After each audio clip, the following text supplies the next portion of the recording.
بسم اللہ الرحمن الرحیم۔ السلام علیکم۔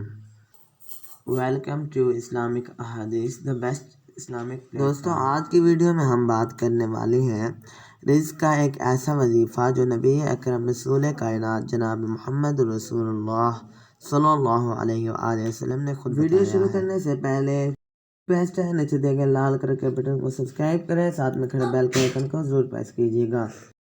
حدیث نبی صلی اللہ علیہ وآلہ وسلم، غیب سے رزق ملنے کا وظیفہ۔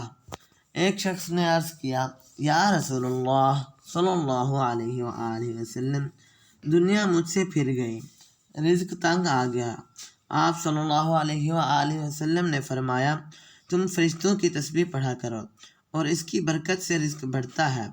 وہ تسبیح یہ ہے کہ صبح کی نماز سے پہلے یا بعد 100 دفعہ سبحان اللہ وبحمدہ، سبحان اللہ العظیم وبحمدہ، استغفر اللہ پڑھا کرو۔ اس کی برکت سے دنیا تمہارے پاس ذلیل و خوار ہو کر آئے گی اور تم کو غیب سے رزق ملے گا۔ اور اس تسبیح کے ہر کلمہ کی برکت سے اللہ تعالیٰ ایک فرشتہ پیدا کریں گے جو قیامت تک یہ تسبیح پڑھتا رہے گا اور تم کو اس کا ثواب ملتا رہے گا۔ اس شخص کا کہنا ہے کہ میں نے یہ وظیفہ پڑھنا شروع کیا اور ہمیشہ پڑھتا رہا۔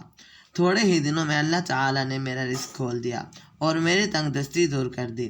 اور ارشاد فرمایا، سبحان اللہ وبحمدہ، جو مرد یا عورت دن رات میں 100 دفعہ پڑھے گا تو اس کے سب گناہ معاف ہو جائیں گے، اگرچہ سمندر کی جھاگ کے برابر ہوں۔ اگر ویڈیو اچھی لگے تو لائک کریں، چینل کو سبسکرائب کریں۔ اللہ حافظ۔